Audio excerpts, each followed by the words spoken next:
Welcome to 1951. A newly independent India is about to take a giant leap into democracy. Though the elected leaders of a free nation enjoy the confidence of their people, it is the people themselves, unknown and unsung, who weave and wear the fabric of democracy. Picture this. Over 175 million people, mostly never having voted before, are gearing up to shape their future. And at the heart of this monumental task was Sukumar Sen, India's first chief election commissioner, navigating through daunting terrains to bring the ballot to every corner of the vast nation. This was the birth of the world's largest democracy, with people voting across 4 grueling months for the very first Lok Sabha. As the world looked on, India took a bold step into democracy right after gaining independence. Unlike Western countries, where voting rights were gradually extended, India immediately embraced universal adult suffrage, connecting back to its historical roots of democratic practices. The massive task of preparing for the elections began just after independence. By early 1950, the Election Commission of India was formed with Sukumar Sen as its leader. The first electoral rolls were published by the end of 1951, setting the stage for the elections. The inclusion of refugees and women in the electoral process was particularly noteworthy. Despite the ongoing influx of refugees due to partition, they were quickly added to the voter lists, bypassing typical residence requirements. Women, too, were empowered to register under their own names, not merely as relatives of men. This move, though it led to the removal of nearly 3 million registrations initially, paved the way for recognizing women as independent voters.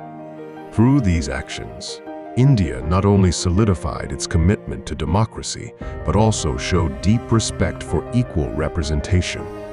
This groundwork would soon lead to an unprecedented event. The largest electorate at the time of 173 million people coming together to vote, forging the path for the world's largest democracy. As the preparations culminated, the first elections saw an astonishing number of 4,500 seats up for grabs, including 489 for the Lok Sabha, spread across 401 constituencies, and around 4,000 for state assemblies. To accommodate the massive electorate, over 224,000 polling booths were set up, utilizing not only government and private buildings, but also makeshift structures where necessary. The logistical challenge was immense, and the Election Commission of India introduced several innovations to streamline the process.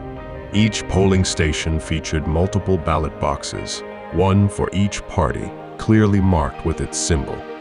This simple yet effective system allowed voters to easily identify and use the correct box for their vote.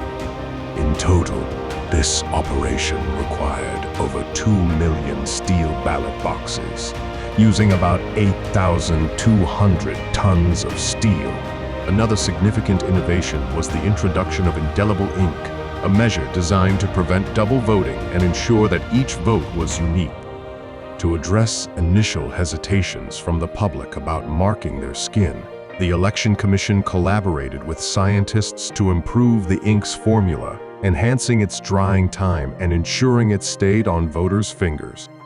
This ink, difficult to wash off and lasting for weeks, soon became a symbol of participation in Indian democracy. In the inaugural electoral fray, the Indian National Congress emerged as the principal contender.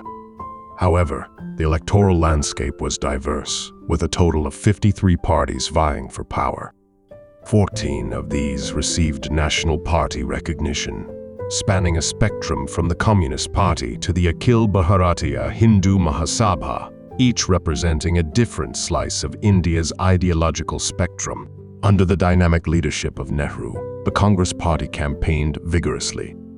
After the passing of Sardar Patel, Nehru traveled extensively, covering 25,000 miles in just 9 weeks, to rally support against communalism and advocate for progressive policies like the abolition of untouchability and landlordism. His speeches encouraged openness and unity, warning against the divisive forces of communal politics.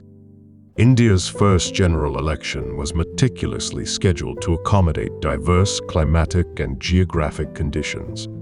The first ballots were cast in October 1951 by residents of remote Himachal Pradesh tehsils ahead of the winter isolation. Subsequent months saw voting across the country, with states like Travancore, Cochin, Orissa, and Punjab starting in December 1951, and the process concluding in the northern Uttar Pradesh regions by February 1952. The voter turnout varied widely. Kottayam in Kerala saw the highest at 80.5%, while Shadol in modern-day Madhya Pradesh recorded the lowest at 18%. Overall, around 60% of eligible voters participated, a significant figure given the high levels of illiteracy. The election showcased India's logistical prowess and the determination of its people. In Bombay, 70% of voters participated, with notable enthusiasm in industrial areas despite the cold. In contrast, tribal regions like the Mizo Hills saw voters trekking for days through jungles to reach polling stations, exemplifying the communal spirit. Logistics in remote areas were challenging. Polling teams in Rajasthan utilized army vehicles and camels, and in Assam and Outer Manipur, teams marched for days through forests, assisted by local hill chiefs. This first election tested India's administrative capabilities and demonstrated the vibrant democratic spirit of its citizens, eager to contribute to their new nation's future. The conclusion of India's first general election marked a decisive victory for the Congress Party, which secured 364 out of 489 parliamentary seats and 2,247 of the 3,280 state assembly seats. Despite this sweeping win, the results also highlighted a diverse political landscape. Over half the electorate voted for non-Congress parties or candidates, while Congress garnered 45% of the popular vote in Parliament. It translated into 74.4% of the seats, illustrating the disparities inherent in the first-past-the post-electoral system. The Communist Party of India emerged as a significant force, securing 16 Lok Sabha seats and becoming the second-largest party, despite receiving only 3.29% of the total votes. Notable individual losses included multiple union ministers, such as Morarji Desai. The communist Ravi Narayan Reddy achieved the largest majority, surpassing even Nehru. Ambedkar, a pivotal figure in framing the Indian Constitution, also faced defeat and later entered the Rajya Sabha, only to be defeated again in the 1954 Lok Sabha by-polls. With a robust majority, Nehru formed his second cabinet comprised entirely of Congress members, taking on significant portfolios like defense and foreign affairs, and reintroducing stalwarts from his initial team. This first election not only shaped the initial political framework of independent India, but also set the stage for the dynamic interplay of diverse political ideologies and leaders in the decades to follow. Thank you for joining us in this important conversation.